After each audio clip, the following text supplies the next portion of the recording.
বিধায়ক আফতাব উদ্দিন মোল্লাৰ সমষ্টিত উন্নয়নৰ ফুফুলা স্বৰূপ জলেশ্বৰ সমষ্টিৰ অন্তৰ্গত চৌবাৰী বান্দৰমাথা অঞ্চলত প্ৰায় ৩০০ পৰিয়াল যুগ যুগ ধৰি বসবাস কৰি আছে।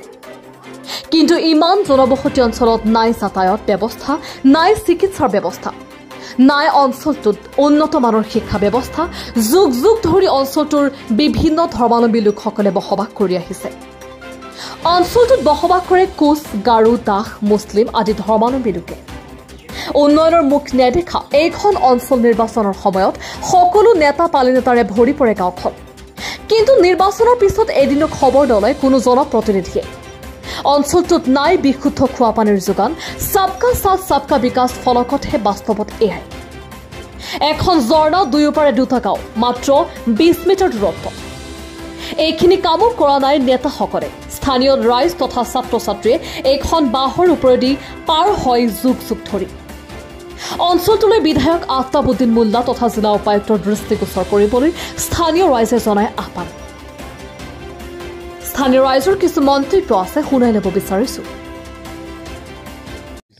অভিযোগ মোৰ সেইটোৱেই যে মোৰ ঘৰত আৰু গাঁৱৰ যিমান আৰু কি ল'ৰা ছোৱালী আছে সিহঁতৰ ৰাস্তা ঘাটৰ বহুত অসুবিধা আৰু মানে স্কুল সিহঁতে যায়।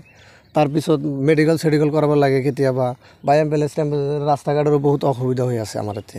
ৰাস্তা ঘাট নাই ইয়াতে সেনেকা ৰাস্তা যেনেকৈ চাই আছে এনেকৈ ৰাস্তা। বিধায়কৰ নাম আফতাব মোল্লা।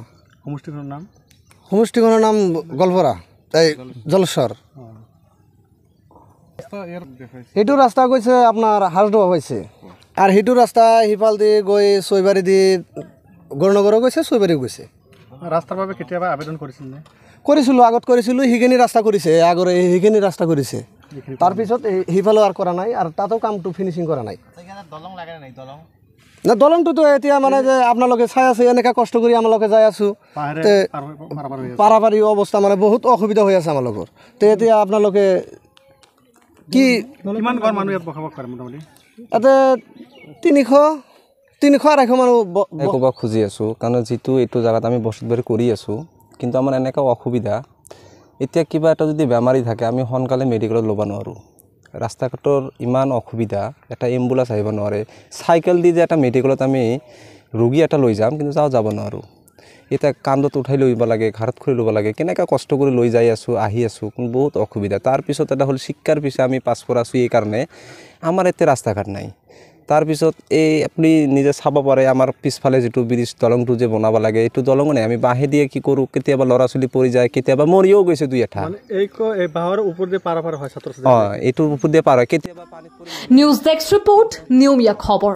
কিন্তু যেতিয়া